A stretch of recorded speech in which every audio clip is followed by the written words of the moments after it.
It's time to sip that coffee, get your mind right, and vibe with the queen herself. We're dishing out hot topics, wellness tips of the day, and things that make you go, Let's get this palace party started. All right. Wine like a gypsy, wine like a gypsy. Everybody in the club getting tipsy. Happy Wednesday. Happy Wednesday, everybody. Everybody, happy Wednesday. Good morning to you. Protect your pieces. Good morning, Queen Shiba, Mods, Palace, members in chat. Tired. Trying to get into this beautiful day I am blessed to see. Girl, that'll do it right there. You just said it. That alone, I help you put a little bit of pep in your step. And this is the day that the Lord hath made. I will rejoice and be glad in it. Cinnamon Swirl, thank you. I see you, making sure I'm up and I'm ready to go. Listen, the queen had to take they say if you snooze, you lose. Not this morning, honey. The snooze was good to me. The snooze was good to me. And with that being said, Cinnamon Swirl was making sure I was good to go. I'm good to go. Sometimes the queen's got to spend a little bit of extra time in her quarters. And I know some of you have already commuted to work. Normally you get in that traffic and you let me know it is what it is. And still holler at your girl from traffic. Let me know. Oh, there you go. All right, that's the crew. That's not quite in the office yet. That's the running late crew, y'all. That's the can't get right posse. The ones that always got an excuse for being late, but we love you anyway. They say the best your late ones are your good employees, the best ones that work hard. Is that true? The real Steph? She says, good morning. Glad to catch you this morning. Absolutely. Good morning to everybody. We are back. We are in effect here. I got a good cup of coffee, y'all. I do. And today I am working with peppermint mocha. Y'all know how we do it. I'm working with peppermint mocha. What are y'all working with? Listen, I see a lot of people in the chat, Melanin Beauty, Butterfly Kisses. I can't say hi to everybody. The network specialist, Toot Latrice is in the building. The Asset Noir is in the building. Y'all, Linda Gamble, make sure you show the moderators just a little bit of love because they worked last night. They really did, and we appreciate them. And the only way people know if you care is if you tell them. Don't assume, baby. Don't assume what you know. Don't nobody know unless you say it. And with that being said, welcome the Asset Noir. Good morning. Great day, grand risings. Amen. We have a new opportunity to hit the target, and I am running to it. You said you running? Running to it. We have an opportunity to hit the target, and I'm running to it. There you go. Don't run from it. Run to it, honey. Tag me in. Amen. How you look? Let me bring in Cinnamon, and I'm gonna come back and see how you feeling. Cinnamon, how are you? Welcome. Good morning, Queen Shiba. Good morning, Palace. I'm tired, but I'm here. Oh, girl, why are you so tired? Because I was up last night warring in the spirit for what's going on. And I'm going to say this real quick. Okay. All right. Real quick. This is from the word of God. The Lord God will fight your battles. Just be still. We love it. And it was quick like she promised. We received that. Thank you so much. Thank you so much, Cinnamon. Listen, are y'all ready to check in? Ladies, so for those of you, if this is your first time here in the Palace on our Wednesday morning show, this is also a corporate segment. Last week's conversation was A-OK, y'all. Last week we got stuck in the most beautiful way on the financial segment, the financial wellness topic of the week, and we didn't move from there, right? Because the conversation was all that and then some. But if this is your first time, what we like to do is we like to check in and we use one word, just like we did last night. We're going to do the same thing. But my question to you, the one word I'm looking for is how are you feeling right now? Or what are you trying to feel at the end of today's segment? I'll start with you, Cinnamon Swirl. I'll give you a couple of seconds. And this applies to those of you in the chat. How y'all doing? How are y'all feeling? Drop that one word right now. Here we go. Cinnamon, you're up. Expectancy. Expectancy. That's my one word. expectancy. Wow, no caption needed. Cricket 22 is coming in with blessed. Star Child is coming in with grateful. We got accomplished. We got another blessed from Aquarius 1982. We got good. I love it. We okay, tired. We got some tired folks out there. Listen, don't take your behinds to the job tired, because before you know it, HR is going to tap you on your shoulder and say, excuse me, can I talk to you for a second? We got liberated. Two Latrice is coming in feeling liberated. We got relaxed. We got another bless. Y'all say I'm echoing. I'm good, y'all. Somebody said that I had an echo. We got another blessed, anticipating. Alicia is feeling renewed. We got confident. What else? Alert, confrontational. Okay, thanks. You're going to have to inhale and exhale, because you can't go to work like that. You cannot go to work like that. The Asset Noir. What is your word? Triumphant. Triumphant. Oh.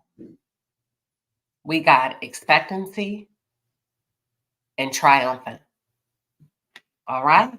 They coming through, y'all. They coming through hard today. We got another blessed. We got B2. I'm sorry. I'm talking about B2K. BDK Chronicles is coming through with focus. Miss Deborah's coming in with excited.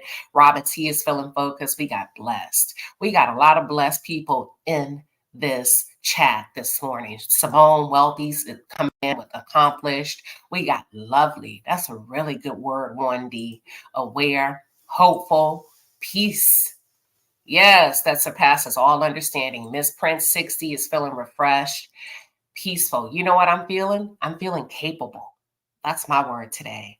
I am feeling capable. And with that being said, all right, are y'all ready to get into the morning show? Cinnamon in the Asset Noir. Yes, ma'am. Yes, ma'am. I'm ready. Okay, they ready. Okay, so we are going to start. Last week's financial wellness tip was to, I think, was it to get life insurance?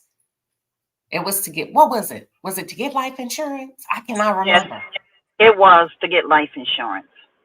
Okay, that was last week's financial wellness tip. Today's financial wellness tip, y'all, we're gonna double down.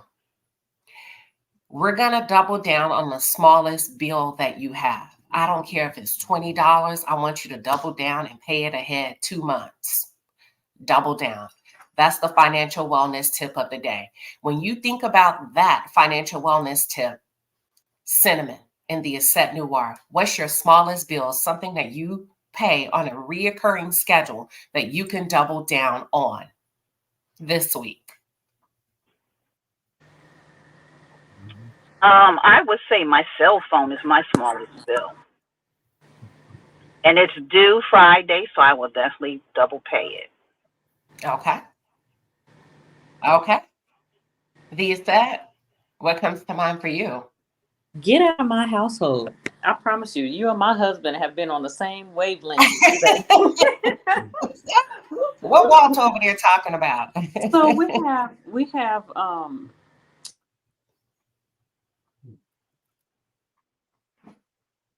You went out. Your audio went out. okay, I'm Come sorry. back.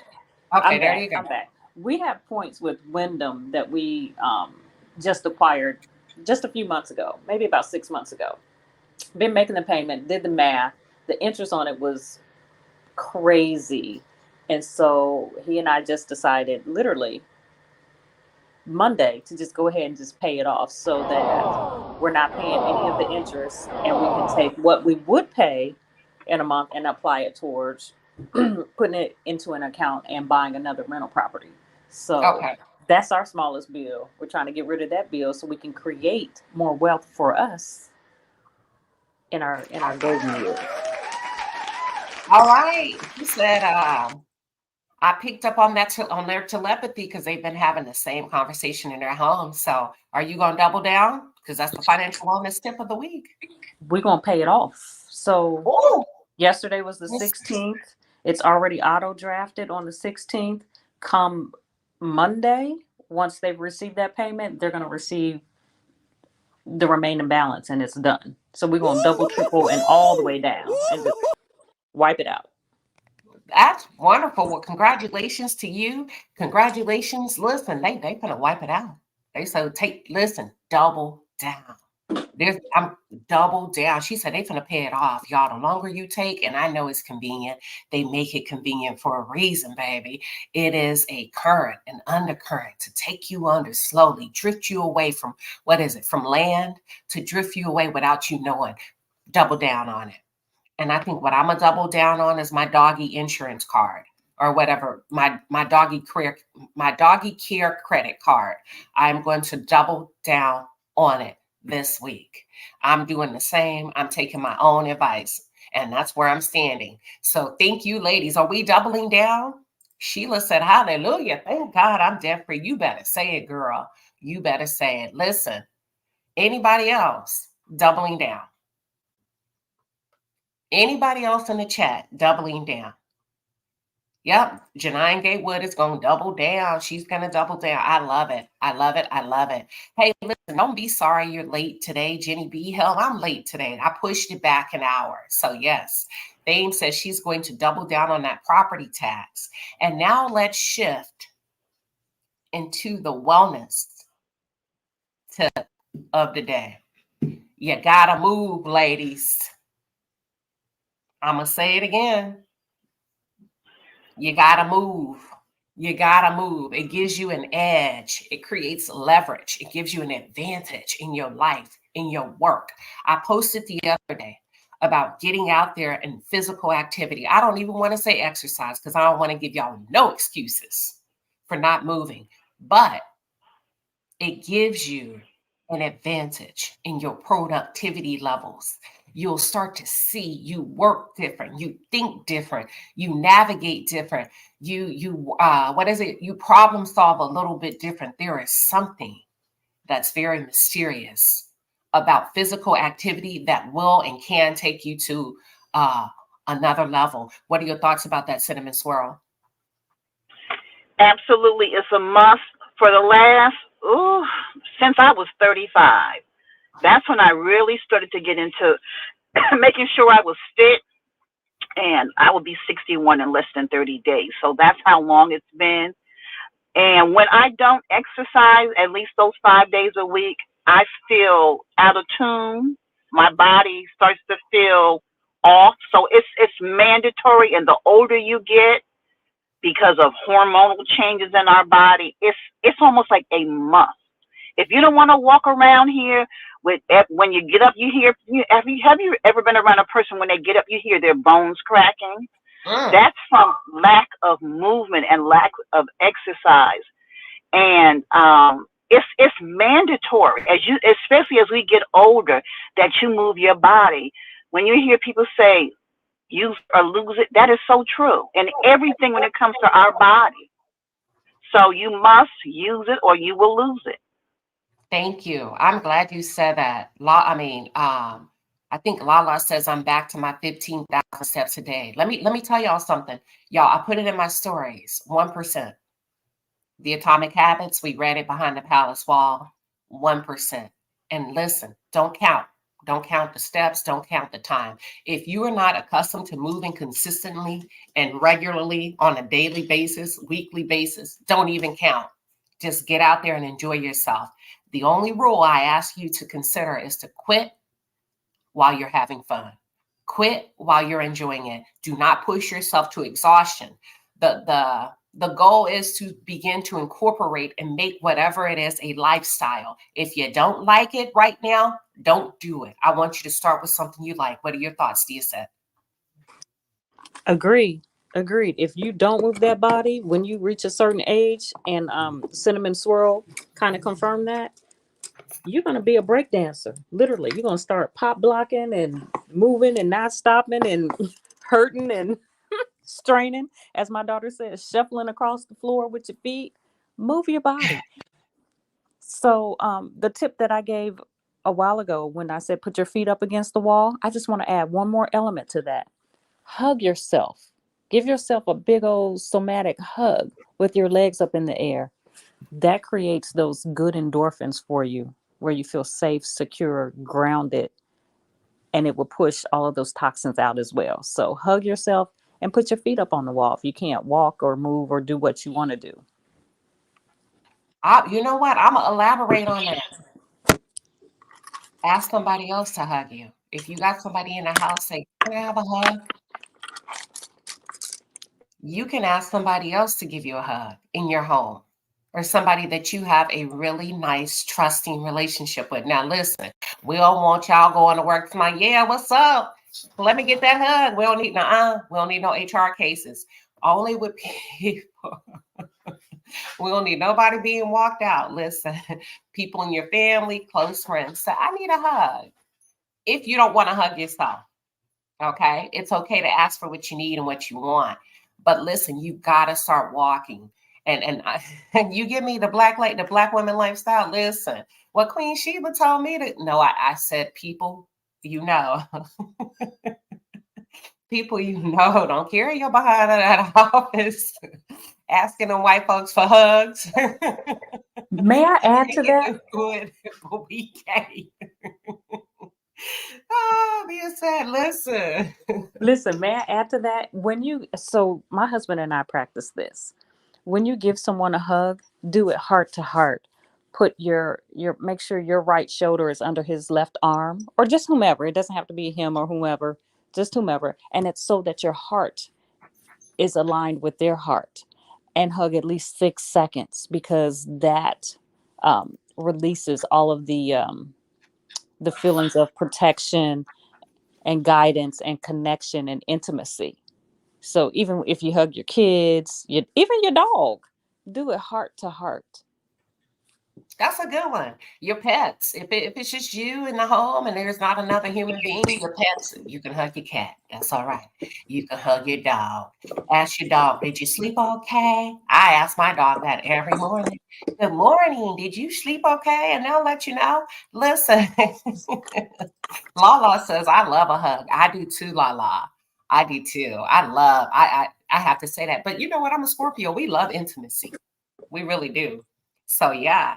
So physical activity, you got to get out there, especially you Black women, because Black women are prone to develop, if and when they are diagnosed with cancer, they are prone to have the most aggressive forms of cancer. And a lot of it is because we've gotten away from our roots, like the old folks say, our roots, which are our roots, what's good for us. We run from the sun when we should be running to it, because like I said, when I take my walks and runs and I go out in nature, don't nobody want to get black no more.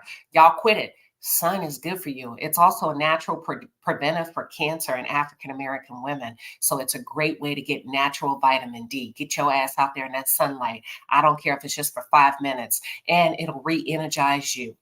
It'll wake you up. It'll help with some of those thyroid issues. A lot of you are tired and worn out because you're not outside enough. And that could be a start for you if you're not quite ready to move.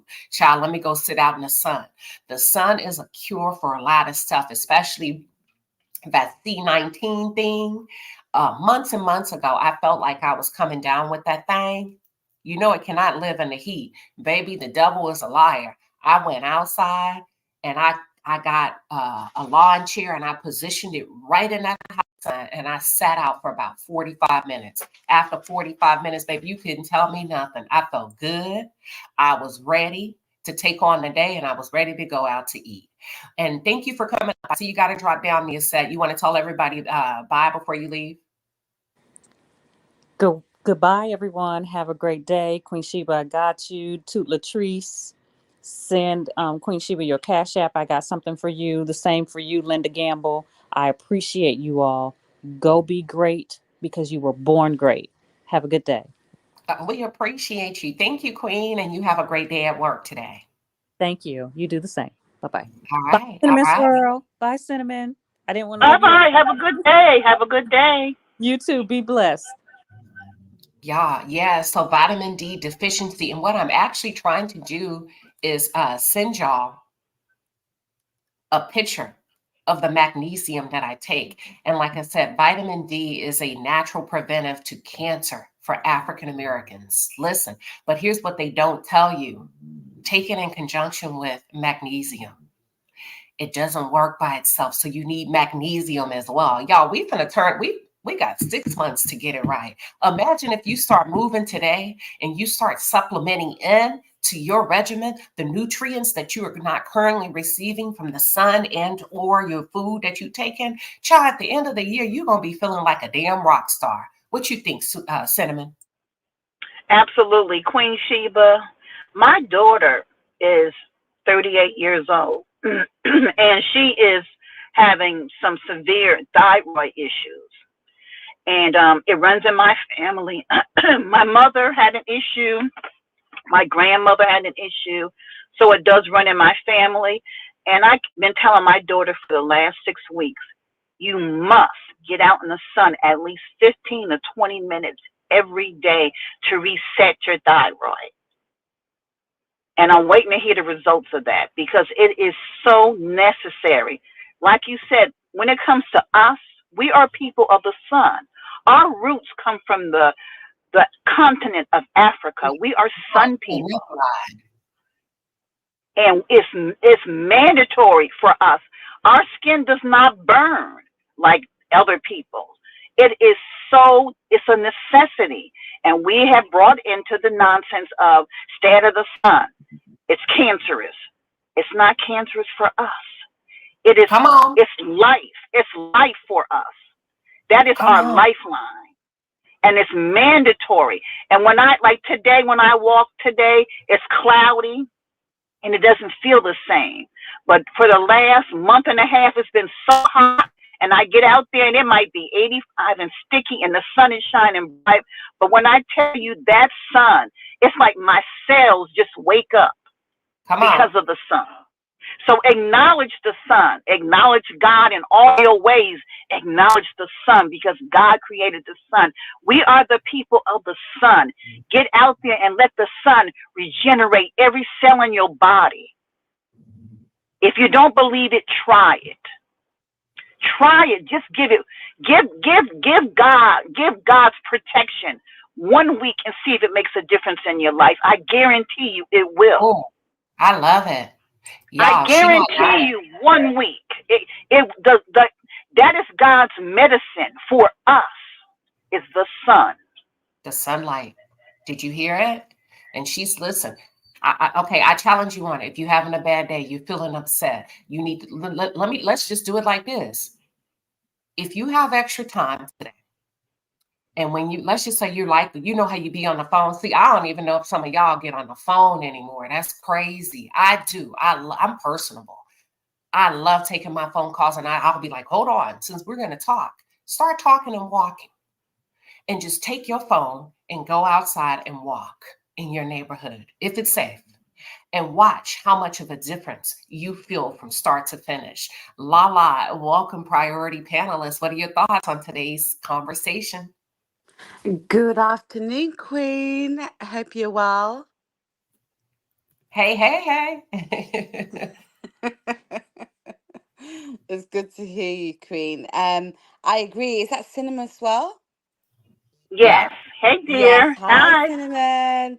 Yes, I agree with her. Like, 100% agree with her because sadly, I live in the UK where we don't even get sun. It's straight summer right now, and it's all it is raining constantly, cloudy, grey. It's just it's just butters. But as an African woman, I need the sun. I thrive in the sun. I'm not made to be here. I'm here because of circumstances. So I just make the use out of it and I walk and I can't stress enough. Walking really helps you with a lot of things, especially the mind. There is statistics, there's studies that's been done, Queen, that states those that walk a half an hour a day and keep their bodies active and keeps their brain active. Those that do not walk can develop Alzheimer's and dementia because walking really helps the brain.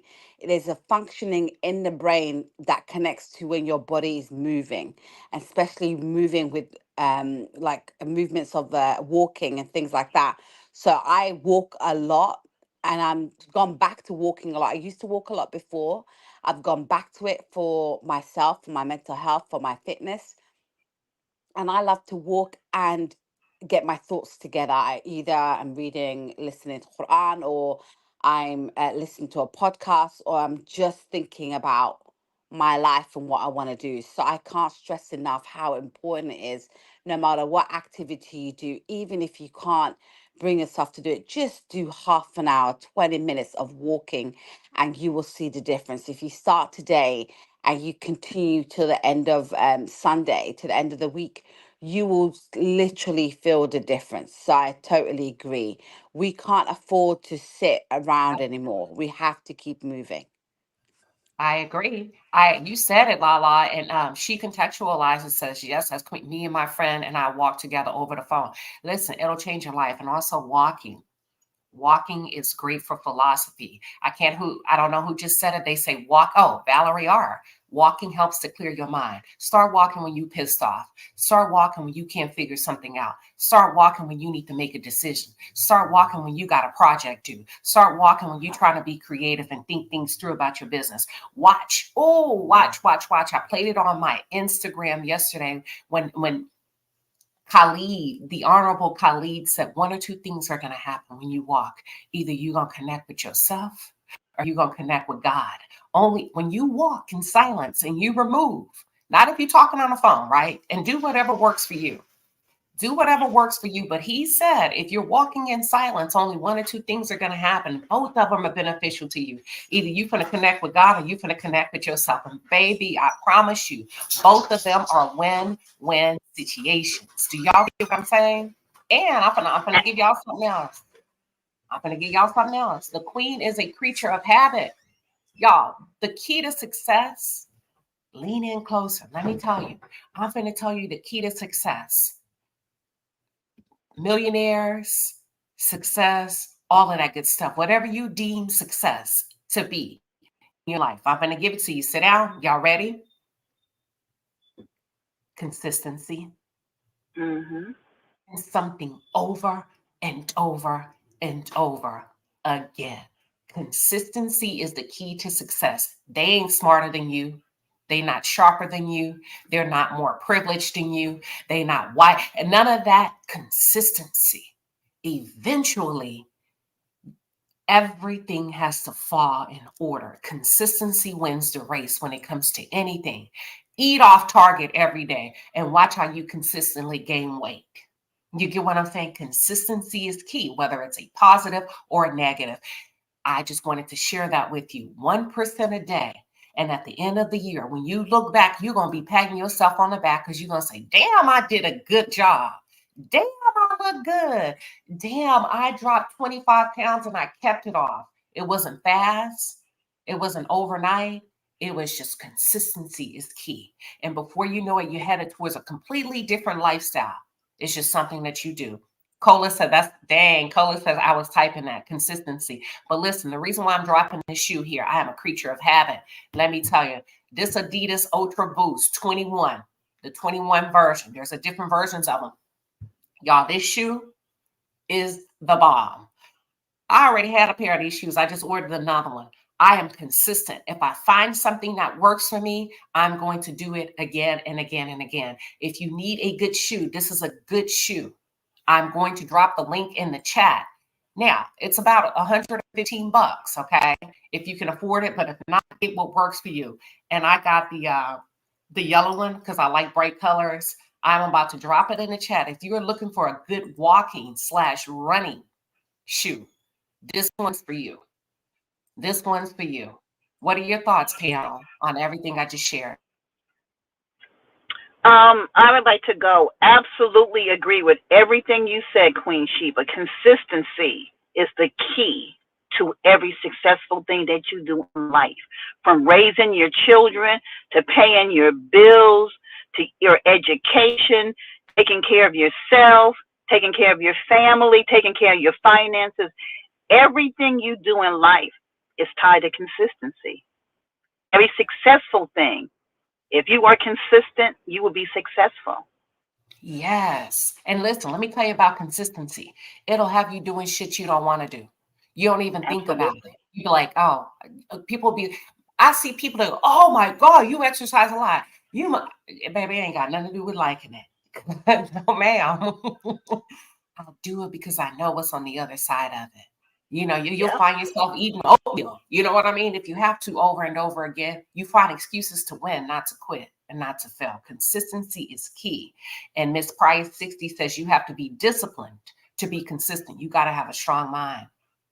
And that's why you exercise, because it helps build up those mental muscles. Listen, it is an advantage over your competition. Start moving and start seeing how you feel about work. Start moving and start seeing how you approach people different and how you approach conversations different. Because if you can bust through 3 miles in the heat, baby, ain't nobody touching you in corporate America in a one-on-one meeting. You ready to carry yourself the same way you did physically. What are your thoughts, Lala? I agree, Queen. I feel like when you physically together, you mentally together, because it comes, one doesn't come without the other, if you know what I mean.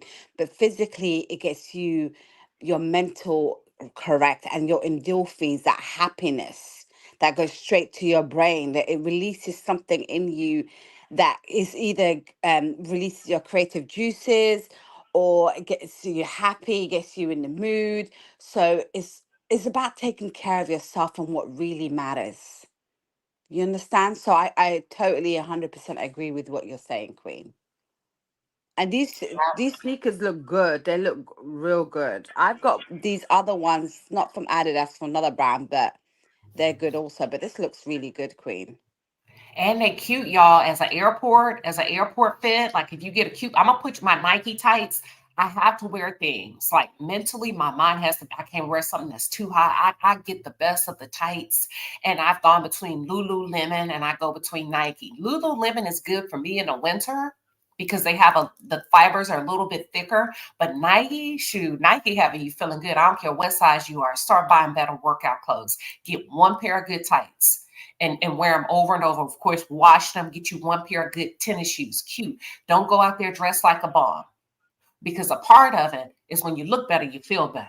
You get what I'm saying? And watch and just start walking, start moving. Oh, listen, I'm on fire when it comes to health and wellness. Deborah, let me let you get in. Good morning.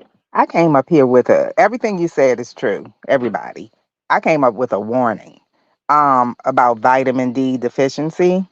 I was at work. I had gone out for lunch and I was walking down the street. And I work right by the White House, so it's a lot of traffic down that area. Um and I was walking across the street and I lost my footing. Like I just felt dizzy, like I was gonna fall. I didn't fall, and luckily the traffic was okay, like it was no cars were coming, so that was good. And then that same day, I didn't think a lot about it. While I was driving home from work, anybody in the Washington DC area know about the GW Parkway?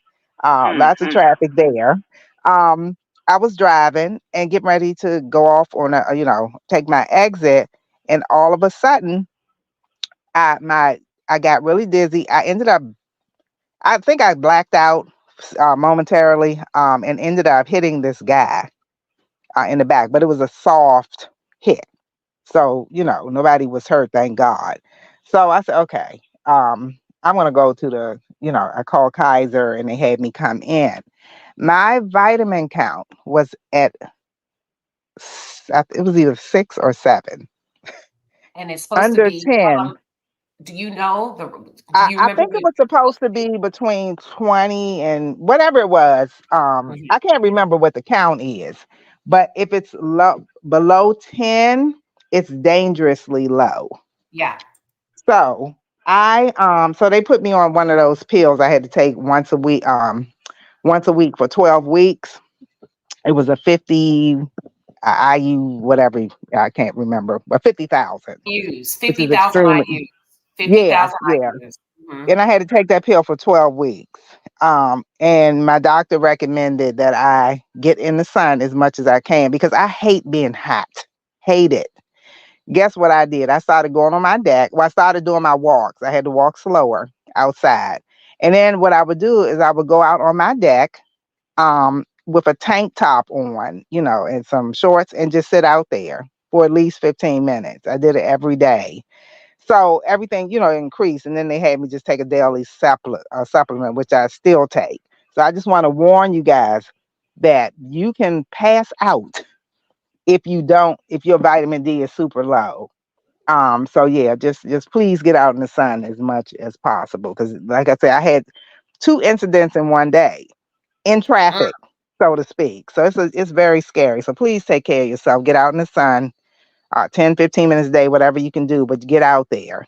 And it doesn't have to be direct sun. Like you just need to be outside pretty much. you do. As exposed as much as you can. In the winter is where we really have a problem because it's not really sunny. I mean, it was sunny, but it's kind of cold. But still, get out there. Get out there as much as you can. So that's all I Thank you. wanted to say. Thank you, Deborah. I appreciate it. Mhm. And she's absolutely correct. And let me tell you how you know. Let me tell you some signs that you'll start to notice. You tired a lot, no matter how much sleep you get. That's going to be number one. Here's the vitamin D that I use right here. I use 10,000 IUs. I use vitamin D3, max potency. Listen, you got to be careful. So the scale goes from 0 to 100 for vitamin D. In your regular lab work, they do not run your vitamin D panel. You may have to ask them to include that in your annual exam. It's going to cost a little bit more. So it's not going to be your standard copay. Actually, your standard copay is actually $0, okay, when it comes to preventive health. So when you say, can you add vitamin D? Can you run my blood work for my vitamin D? Okay, I want to know if I'm deficient. It starts from a scale of 0 to 100. You at least want to be at a 30. Child, I was at a negative something years ago. I was like, damn, no wonder why I'm always sleepy. But listen, sometimes they'll want to put you on medicine. Baby, I got to doing research a long time ago, and I got vitamin D. And I started taking vitamin D in conjunction with magnesium. This is the magnesium that I told y'all that I take, which is True Athlete. This is ZMA. It's zinc and magnesium. First of all, it's really good for men because zinc is preventive for prostate cancer in African American men. So if you buy it, make your sons take it, make your husband take it, any man in your house, and this is going to lay you down at night because this is a recovery supplement. Okay, you're going to get some good sleep with that one because it recovers your body when you sleep. You're not going to wake up feeling groggy or foggy, but this is awesome. Really, really good. This is an excellent supplement. This is DMA. This is the vitamin D. Start where you want to. And then these are the shoes that I use. And I just ordered a new pair. Do y'all feel like start wherever you want to, but what are y'all's thoughts with everything that we're sharing, the resources? Because I feel like if we assess it, we need to address it and giving you some resources as opposed to just talking about stuff and you have no idea where to start. Okay. I'm gonna. Janice, Oh, I'm go ahead. sorry. Go ahead. Oh, okay. If you don't mind, I did screenshot those vitamins because Oh, I'm shopping on Amazon during Prime Day or whatever you call it. I'm gonna look for those. I do take a D3. I just use the Target brand. I've been taking the 2000 IU. Your doctor just recommended I take at least a 2000. So, but I will try those. So I appreciate that. So as I'm shopping for my printer, I'm going to be shopping for my vitamins all also. right. I The know that's same. right. You better get your life together. Hey, your health is your wealth, Miss Deborah. B. Taylor say this is also why our iron is low. Yes, it is. Yes, it is. I know y'all are asking for the link. I'm about to drop the link. Y'all, we finna start taking care of ourselves one step at a time. It is not about perfection. It's about progression. We ain't trying to be perfect before you know it. Oh, okay. So, okay. B. Taylor says, Sheba, you said be careful with the D3. Why? Oh, girl, I got too high. Babe, I got the feeling too good. I was popping 3 a day. You just need 1 a day. Depending on where, babe, I got the popping 3, 4 at the cash. All right, that's enough. I'm sorry. My dogs, see, they feeling good too. I got the popping so many a day, three a day. And my doctor said, okay, now that's enough. You getting too high. You don't need that much. So make sure. I did. Full of energy.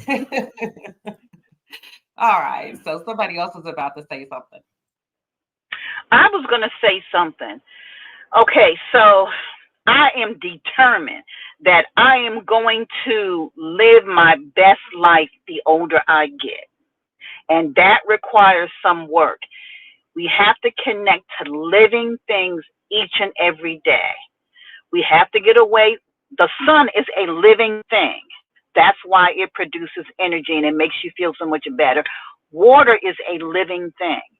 Have anyone ever taken a cold shower? Baby, when I tell you, now you notice that there's that the cryo skin and all that is out right now, that's cold. See, a lot of us have been taught it's heat, but that cold will do something to you also. So I never take a hot shower anyway, just because I'm going through menopause and I don't like hot water because it dries out your skin.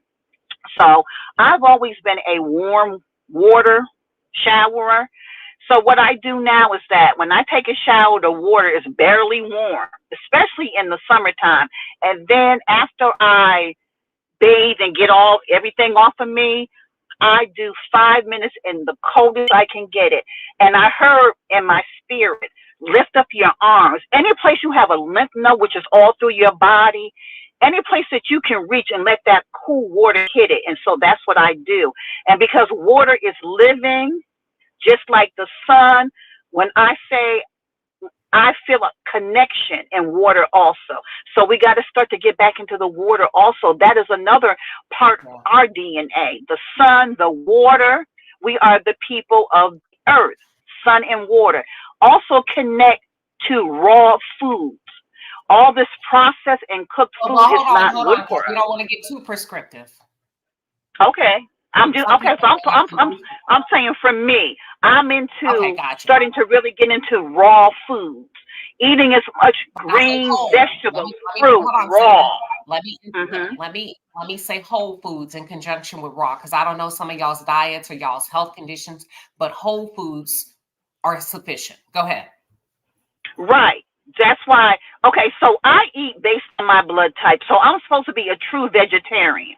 So meat and animal products, I can feel the difference. It tears me down. So I do, when I say raw, I'm not talking about uncooked food. I'm talking about your veggies and your fruits. And to eat, instead of cooking a carrot, I'll eat it raw. So that's what I mean when I say raw. Celery, and something like that. I don't mean eat raw food. I'm talking about in its natural form. So here, let me say this, that'll take us everywhere we say technically. So whole food is still equivalent to raw. Anything that comes from the earth is a whole food. Right. And seeded food, we need to eat stuff with seeds in it also. Seeded food is that has life in it. Watermelon. Fruits. Nuts. Fish, the simplest way is to eat what's in season. Google eat in season. Follow the earth. That's as simple as I can get it for you. And what Cinnamon is saying that works for her. And also, I heard a psychotherapist at a women's conference say the last 30 seconds of your shower, if you can turn the water on cold and sit there, it really does something, I think, to your it wasn't your immune system. It resets you. I can't remember the word she used, but you're absolutely correct about it's your lymph node system. It's your lymph node system that it would help generate the coldness, the cold water. Fruit Gummy Queen, welcome. Good morning, Queen Shiba. Good morning, Palace and panelists. Good morning. Good morning. How you doing? I was just saying, I hope y'all are having a good morning so far. I see y'all are absolutely. Y'all are spreading the good news. I wanted to also add, if it's okay, Queen Shiba, I also use liquid collagen. I heard somebody say that their skin gets really dry, and I buy liquid collagen. I use a brand called Spoiled Child, and it has such an amazing effect, not only on your skin but also on your joints. And I've really appreciated the effects. Literally at work, I get told all the time, like, "You look like you're glowing." Child, that's that liquid collagen. Liquid collagen. So she's going to drop that in the chat when she's done because she knows what she uses. Yep. Thank you for sharing, Fruit Gummy. And make sure if you would like to share, drop it in the chat form so that they can see what you're talking about. And make sure, y'all, no matter what we talking about, do your own research. Okay, because you're still responsible for doing your own research and do what works best for you. But this is just tips that we're sharing that's going to get you moving that 1% in the right direction. And remember, you can hydrate from fruits. You can hydrate from watermelon. Just FYI. What are your thoughts, Lala? I agree with everyone. Hi, Fruit Gummy. I agree with everybody. Also, this is just recommendation that I think will work for everyone. Is black seed oil. If it's capsules or actually just having a drop of the oil a day, you can see a difference in your life. I recommend that. So I agree with everybody. I think it's all about taking care of yourself physically and mentally, and using things that can help you stay healthy. So the vitamins are important, water is important. Sometimes a lot of people can't retain water the way they would like to. And if that's the issue, think about going using something like Celtic salt that will help retain the water. Or also has like 98 minerals in it as well. So it keeps you hydrated as well. There's so many things out there. Do your research, do your due diligence, and make sure that whatever is recommended to you, you also do your research to see if it's good for you, because everybody's bodies are different. Not everybody can take to something. So do your research, but I do recommend those things. Thank you, Lala. Thank you for sharing. I appreciate that. Let's see. Hold on. Hey, real quick, Queen, I have a Okay, question. take your time. What's the name of that documentary on Netflix? I meant to save it. It was The Women in the Blue Zone or something like that. It was about the women who live in Okay, it's called somewhere Blue in Zone California. Living. I don't know the name of the Blue. documentary, but you can just Google Blue Zone Living. Okay. Okay. Yeah, because Anybody want to? I think, yeah. Anybody want to elaborate on blue zones? Remember, we talked about it a few weeks ago. They're the healthiest people in the world, and there's 11 regions that have been identified throughout the world, and only one in the United States, and it's in Loma Linda, California. And they have 9 things that they do differently than us, and we shared those different traits that they do over and over and over again. Anybody care to elaborate if you're familiar with it?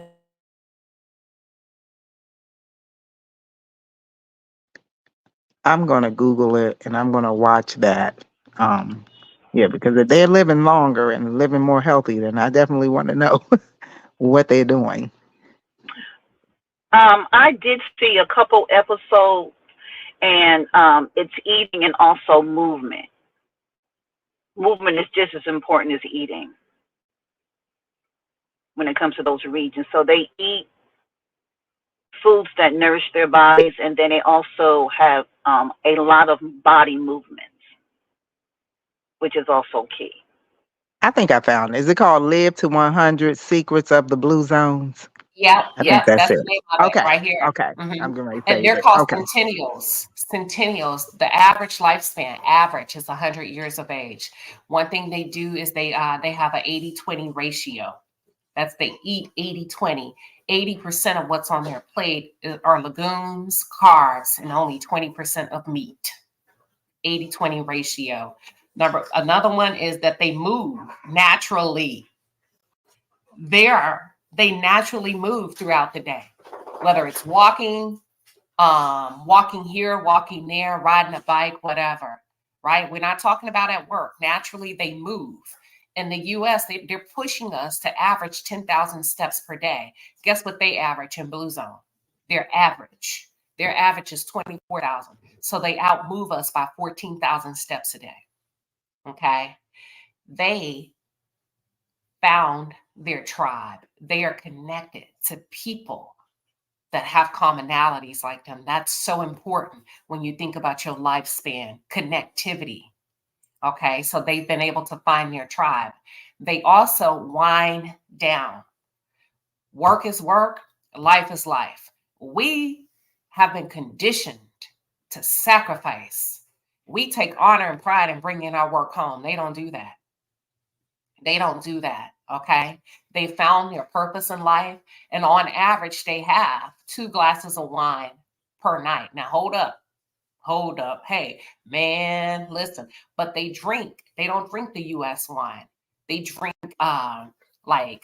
Mediterranean wine, Italian wines that are not as processed and sugary as our wine.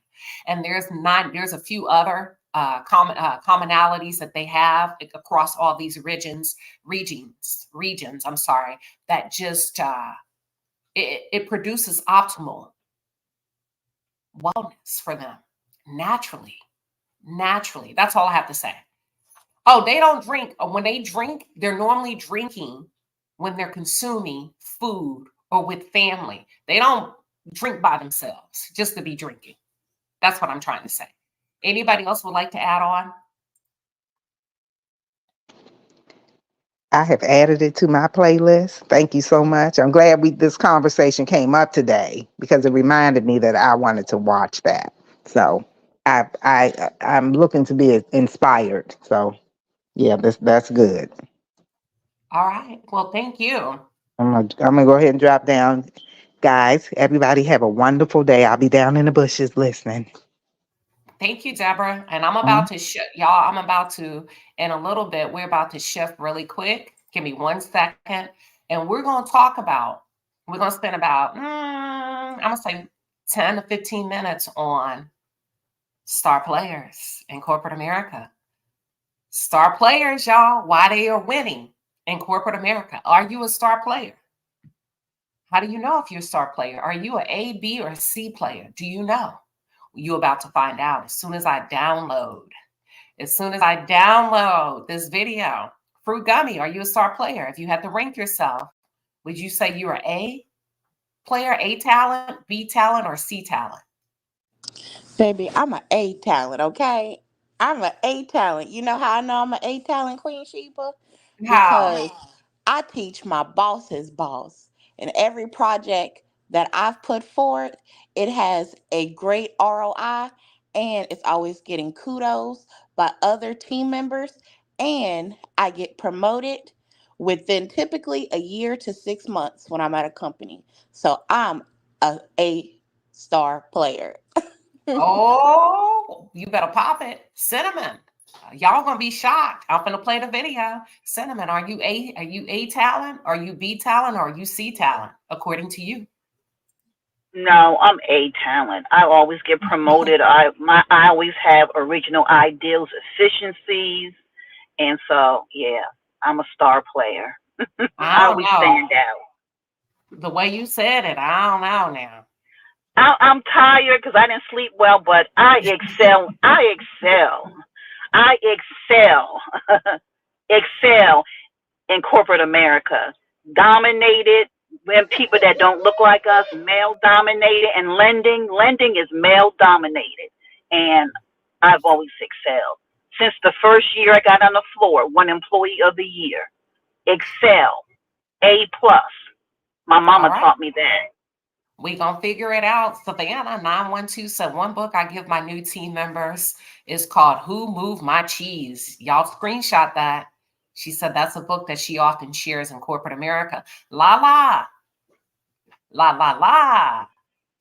When it comes to your talent, how would you rank yourself? Are you an A talent, B talent, or C? I'm an A talent queen. Come on now. I don't I'm know. We gonna play. I'm about it. I'm about it. I don't just talk. I walk the walk. I don't play games when it comes to my career. I'm on a break right now. God is great for allowing me to be on this break. So, but me, I am the talent. You want something done you're always going to holler at me in my field. I get things done. I'm known for that. I train people, that's higher than me, and I'm recognized for my work. I may, take longer to get there than other people, but I am a star. That's all I got to say. Okay. They all say they A talent, y'all. Savannah said books help you to identify what type of player you are. And B. Taylor seems to know what book you're talking about, Savannah. Who Moved My Cheese? Because she says she loves that book. Let me ask y'all in the chat. Are you A+ talent, B, or C? Real quick. I'm going to give you 15 seconds to let it come through. And then we're about to watch the video. Ooh, I think it's going to blow your minds. Okay, May, June, July says right now I'm A negative. Okay. Just Jules says I am B because I have A talent qualities, but I play myself short. Everybody giving themselves A+. Everybody say they good. Everybody say they good. Okay, everybody coming in with A+. We're about to find out. We are about to find out. May took herself down May, June, and July. Fruit Gummy say, talk your talk, la la. I know that's right. We got an A, Tay Siobhan. Okay, Janine says she's B. Cricket 22 says she's B. All right, y'all ready? Okay, Kicking It with Courtney said that she knows she's 8, but she operates in blue. Okay, let me play this video. And then we're about to talk about it. Are y'all ready? A talent, B talent, C talent. C talent is usually not going to hang around too much. How do you know if somebody's an A talent? I always close my eyes and say, if this person comes into my office tomorrow and says they have to walk away, for a B talent, I'm like, oh man, that's tough. Where are you going? Maybe we'll write a recommendation letter. But in my mind, I know we can replace this person. If an A person walks in and tells me that, you go, okay, wait a minute, what do you want? How do we make this better? And you get scared, you get frightened, because A+ players are almost impossible to replace.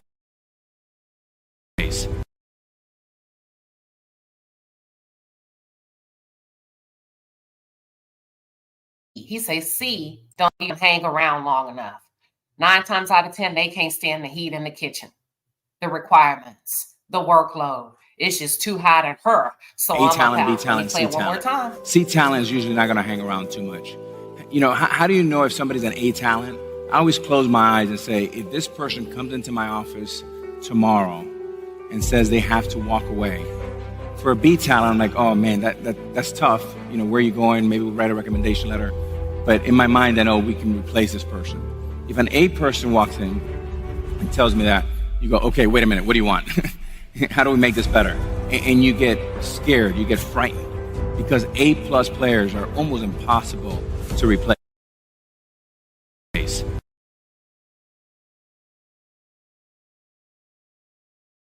I know that's right.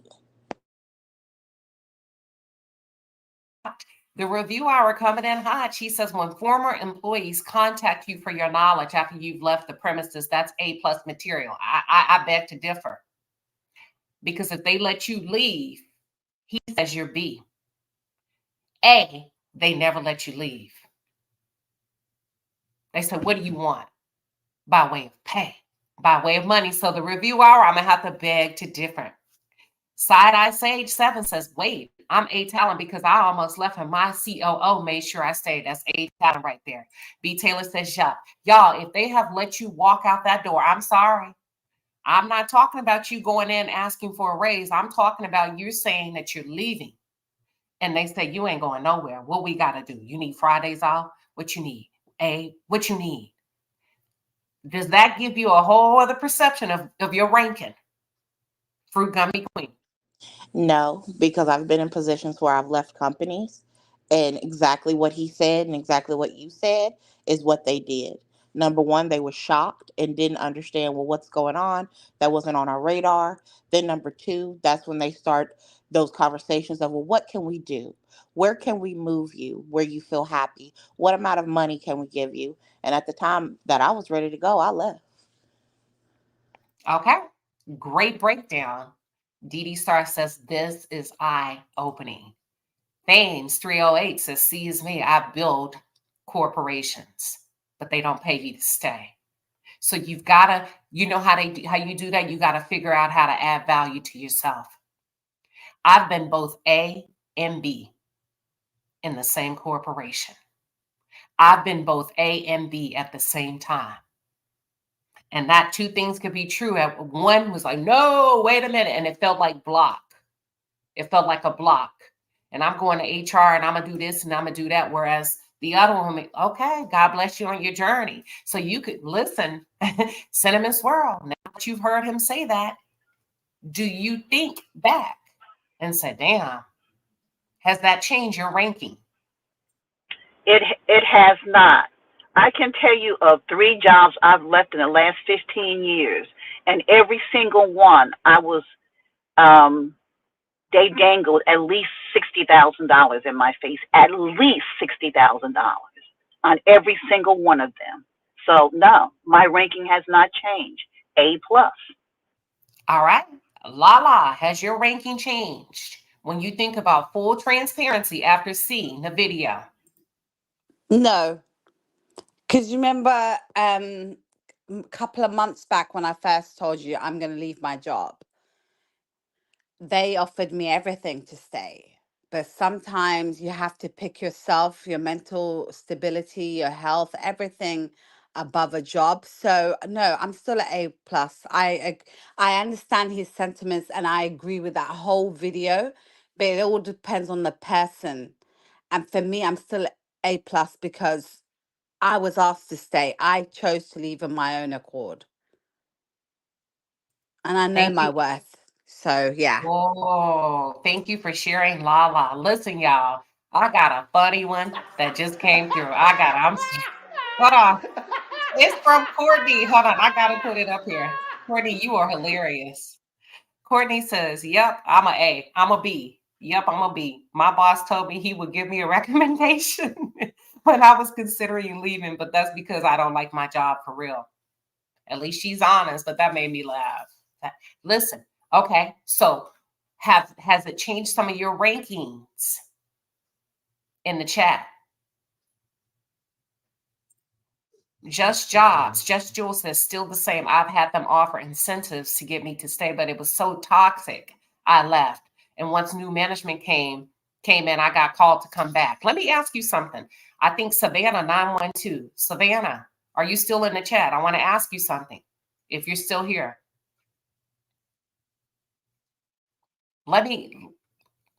Savannah, have you ever put some more money on the table? Have you had A plus talent where they came in and said, I gotta go. I ain't gotta go home, but I gotta get the hell up out of here. Did you show them the money, Savannah? She said yes. Okay. Did you show them the money, Savannah? Did you make it happen?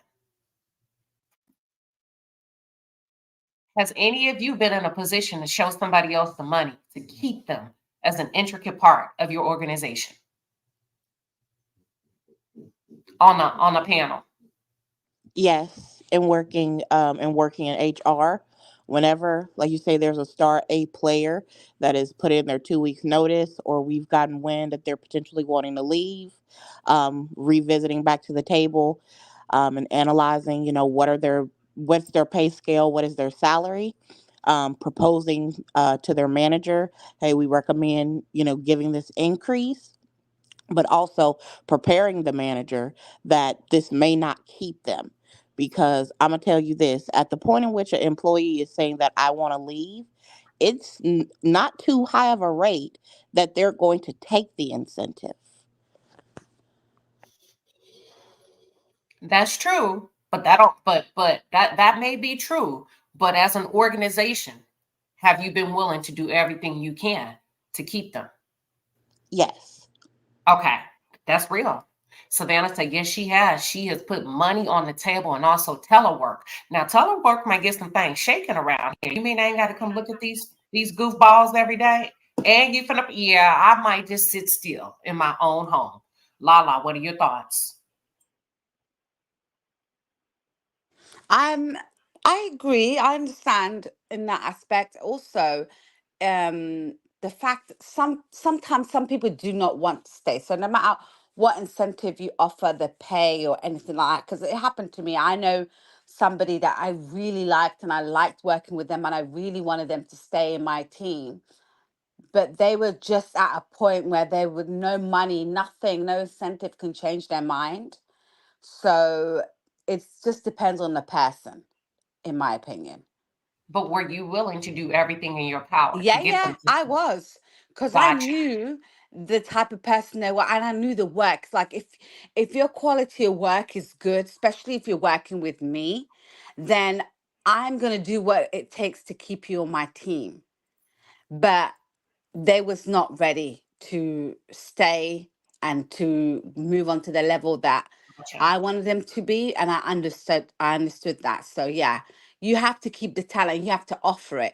Like, and one thing I want to say to people is, what the first offer they give you, just know that's not the final offer. Just know that. And let me Bargain, say know your this. worth. When she's talking about offer, you can say, I need to talk it over with my family. Baby, your family could be your cat or your dog.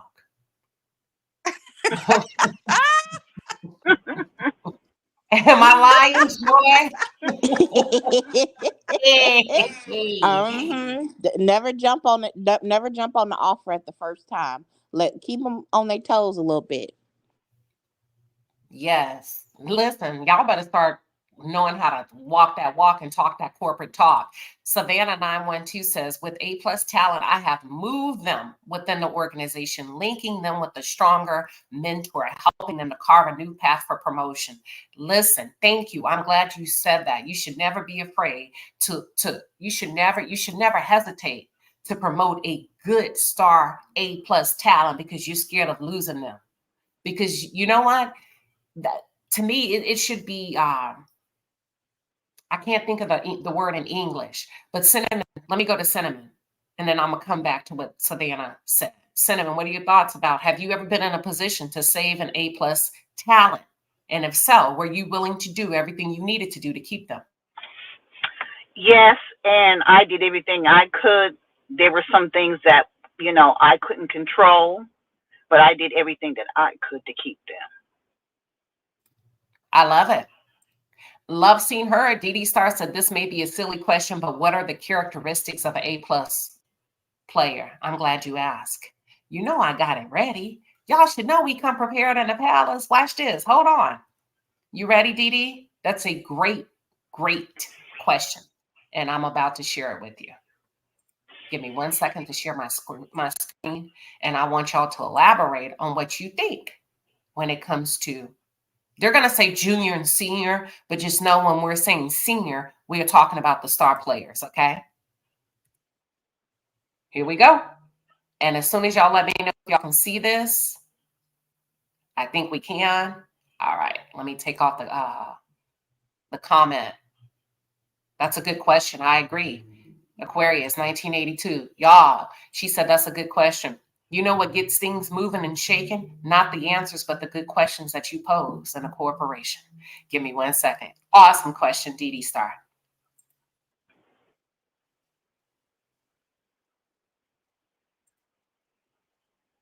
All right, y'all.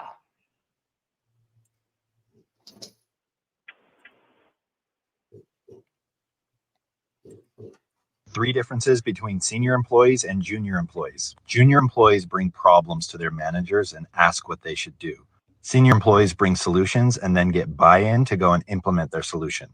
Junior employees have to be asked how things are going. Senior employees broadcast out how things are going and proactively keep everybody in the loop.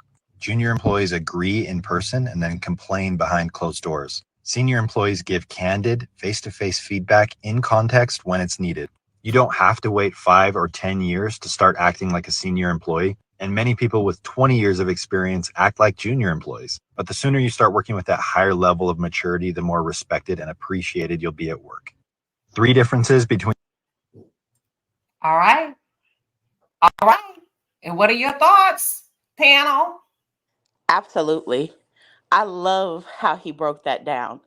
And he didn't just limit it to your title, it was about behaviors.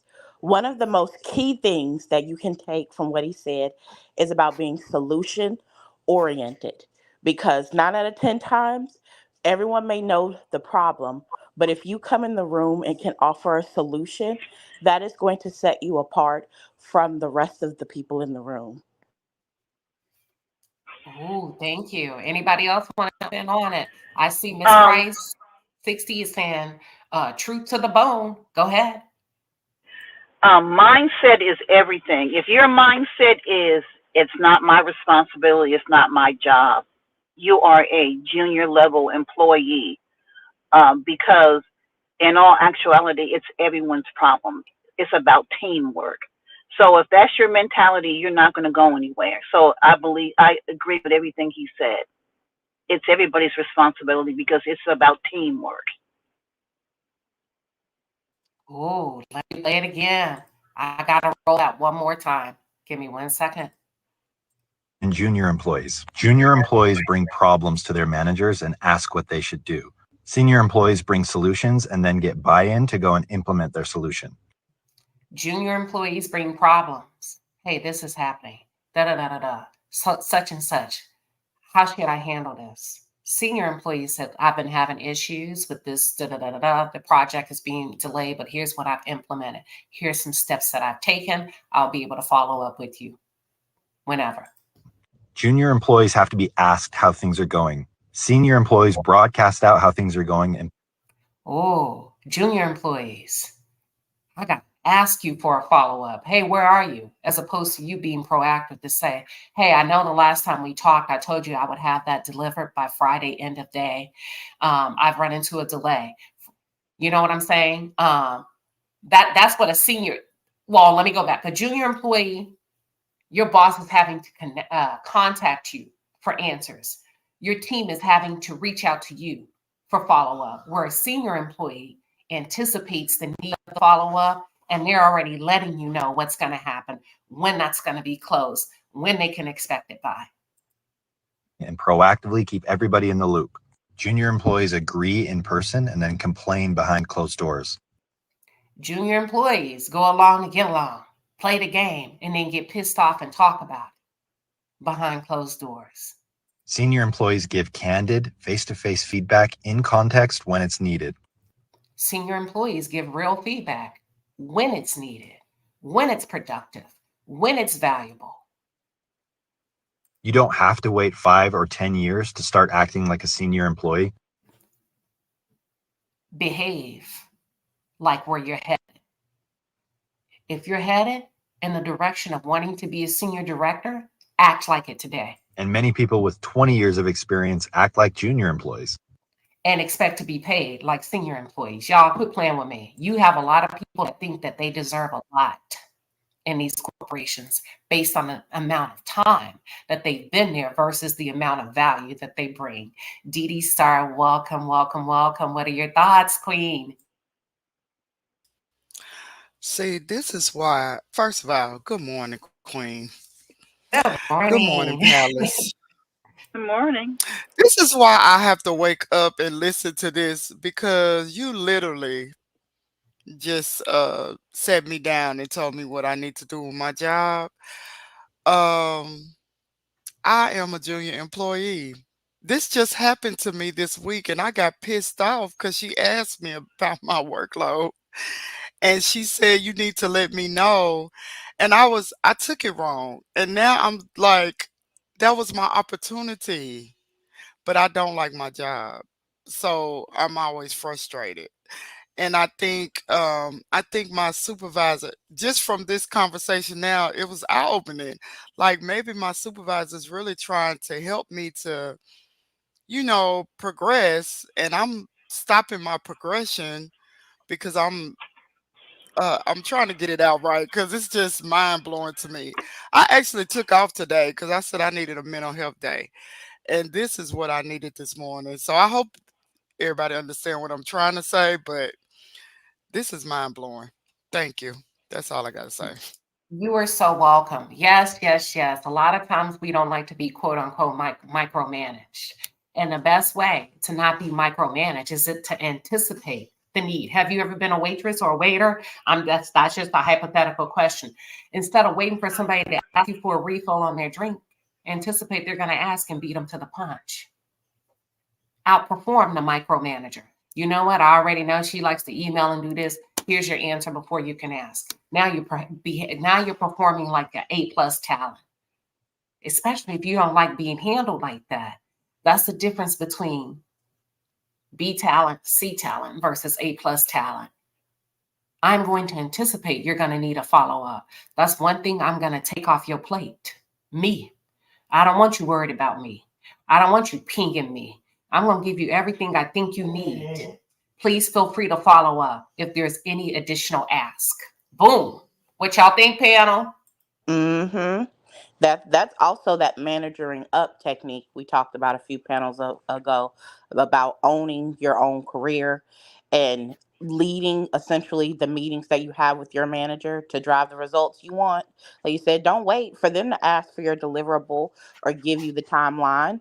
Lead the charge. That is what shows you're that senior employee.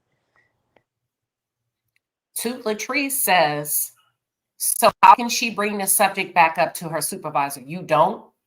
You don't, not with words, you do it with actions.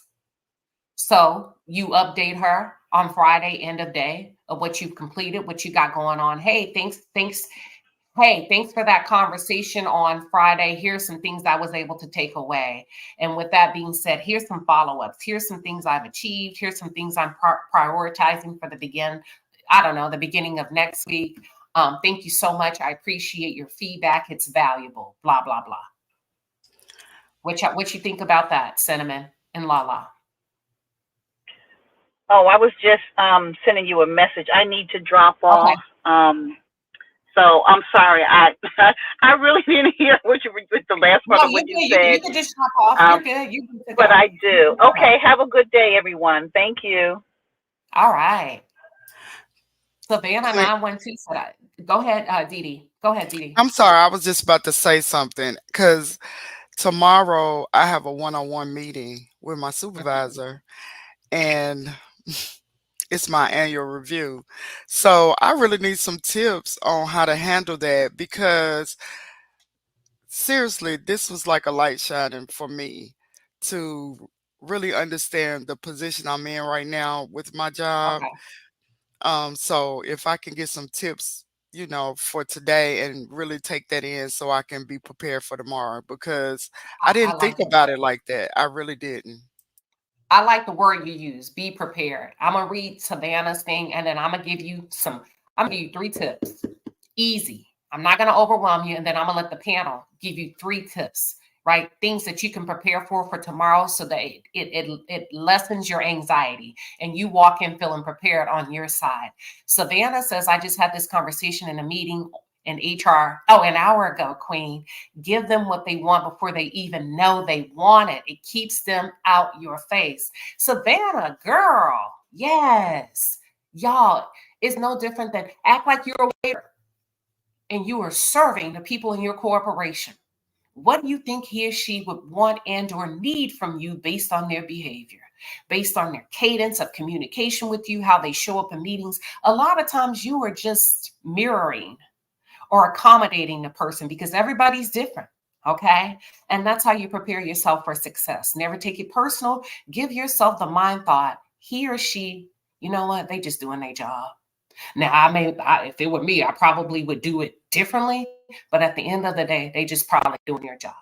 If you look at it like that, it's a win-win situation for you. Based on what you just asked me, Dee Dee Star, here's 3 things I would recommend that you take to your annual review. Let me know when you're ready and you got your notes section out. I'm ready. All right.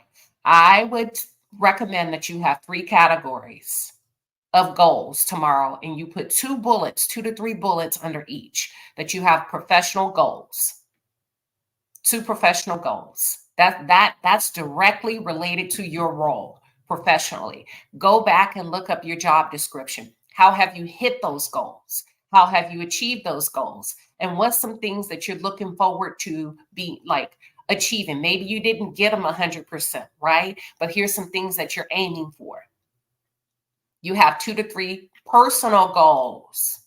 Maybe the job requires you being certified. So your personal goal is, I plan on being certified at the end of the year.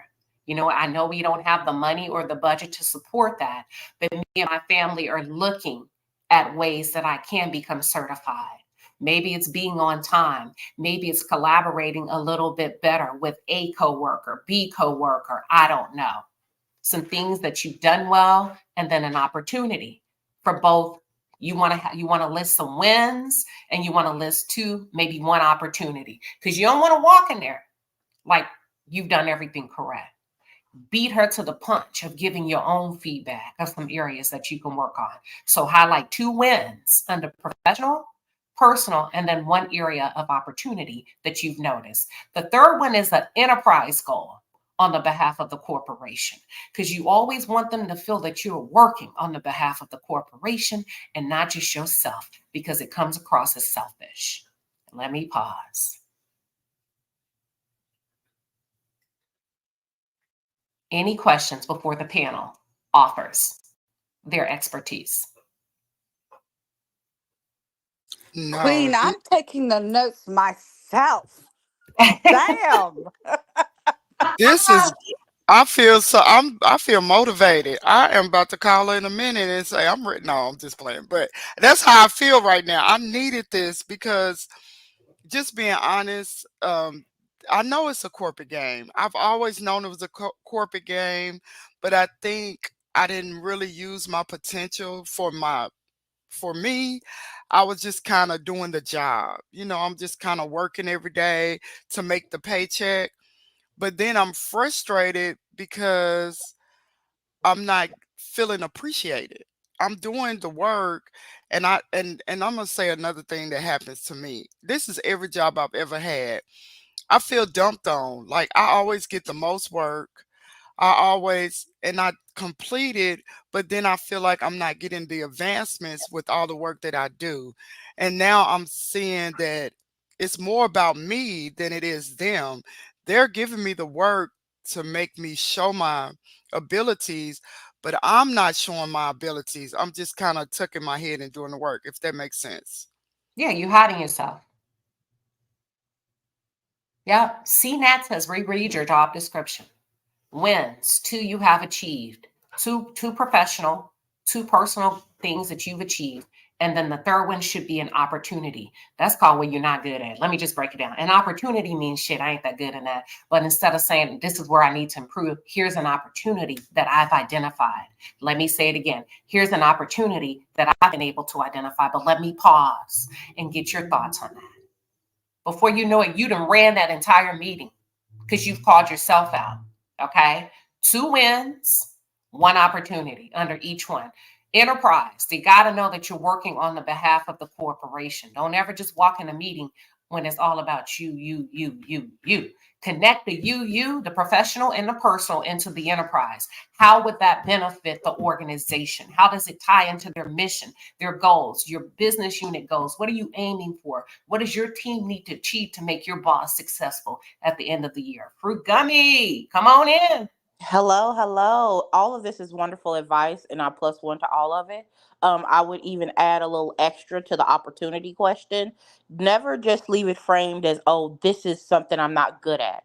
What you do is surface the opportunity, and then you make sure you always end that conversation with, this is how I'm addressing it, or this is how I'm going to address it, because that shows that you are proactive at correcting what could be seen as a shortcoming to them.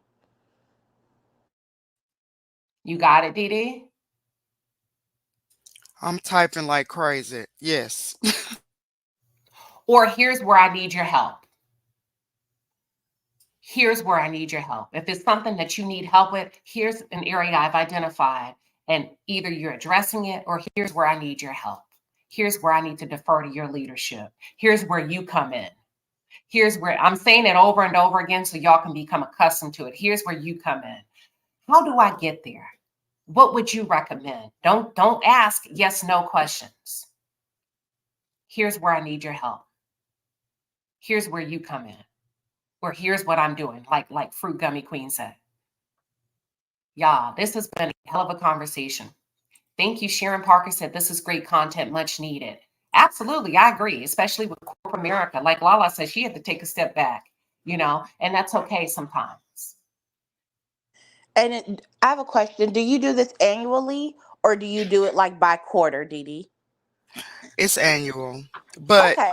but but one thing they do is my supervisor she has a meeting with me every week. Like everybody on our team, she meets with us once a week, and we do a one-on-one follow-up and everything. And I'm gonna be honest, a lot of times I don't say much. I just kind of listen to, whatever they're saying and what I need to work on and everything like that. So this is giving me confidence to go in to say, have a different type of one-on-one meeting, because there's one thing I do, billing and coding, okay? And so with the company I work for, out of my team, everybody only deals with like one insurance payer to get our claims paid. I have between 20 to 50. So I get frustrated because I'm like, why am I working so hard and I don't feel like that I'm getting the advancements I want? But now I think they wouldn't give it to me if I couldn't handle it. So now my perception of my job needs to change. I need to look at it differently from what I was thinking before, if that makes Well, sense for good. well, I was gonna say two things why I asked that question. The first one is that um, all the things that you're gonna write down for this annual review, you don't have to wait for another 365 days, 3 months, even 6 months down the line. Revisit. Hey, I want to show you or tell you about the things that I've worked on since the last time we met. Right, being proactive and really owning your career, but then also the second thing I wanted to say, for every meeting that you go into with your manager, have at least two things that you want to talk about in that meeting. Because oftentimes when we're given a bunch of work and it's overwhelming, it's because they genuinely don't know if you're not telling them, hey, this is what's happening with my workload, or this is what I've worked on. So if you're quiet, they're just going to think, oh, hey, like this is fine. I'm just going to keep giving them the work and it's okay. And that's where I'm going to reiterate. Here's what I need from you. Here's where you come in. Here's what I need from you. Here's where you come in. So you want it to be a relationship, a rapport, and even exchange of a conversation. Okay, here's what I need from you. Here's where you come in. Can we talk a little bit? And you don't have to do that today. You get what I'm saying? Or tomorrow. Um, Yes. but you can start to go that way, because I want you to build up your confidence muscles. Like you said, this is new to you because you're always quiet. So I'm hearing that. So build your muscles, and like Joy said, let her know. Can we talk about this? I would love to have a follow-up conversation in 90 days, and I'll put some time on your calendar. That's how you start to build your confidence, by taking the lead of things that scare you to death. Welcome, Savannah 912. Good morning, Queen, and good morning, panel. Can you hear me? Yes, ma'am, we can. Awesome.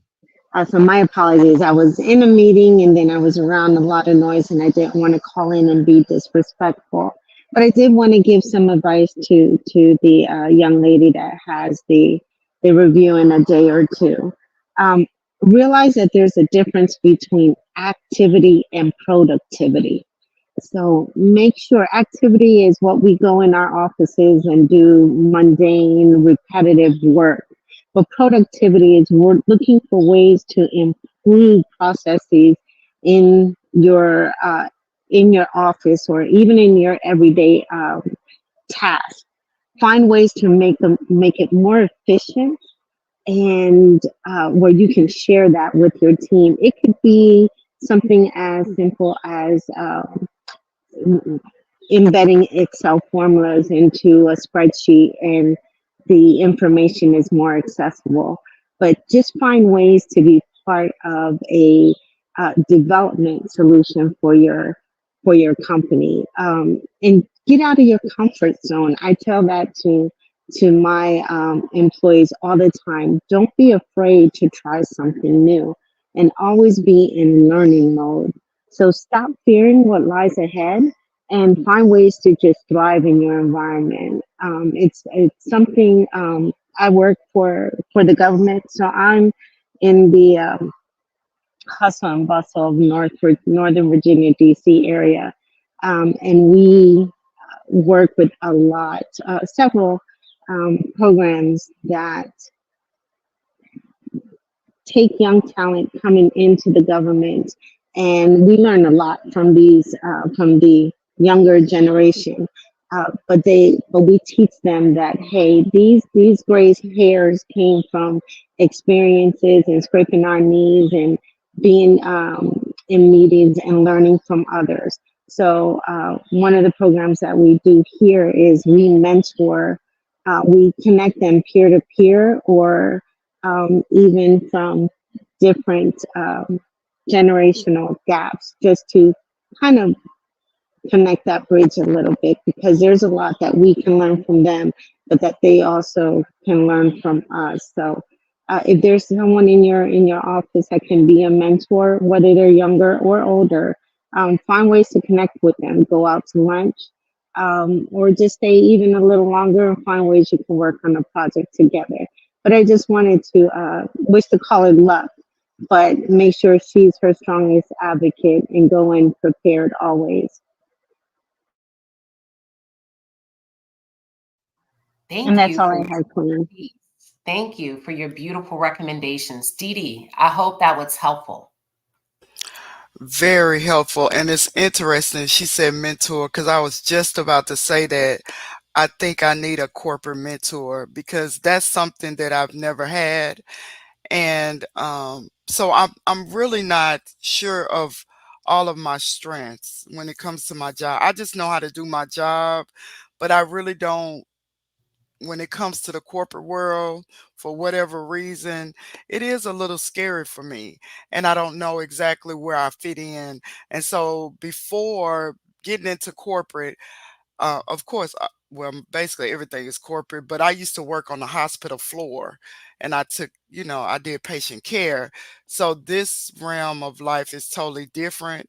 It's like I knew how to serve my patients and take care of them, but now I'm on the corporate side, and it's just a little different way of thinking. So I do appreciate everybody's comments because this is really helpful. It is. And Fame says she loves your candor, your vulnerability, your openness, your willingness to learn. And it goes back to what Savannah said. Be willing to get uncomfortable. Can I say something? 85% of people in those meetings, we don't know what the hell we doing. That's why we meeting. That is so true.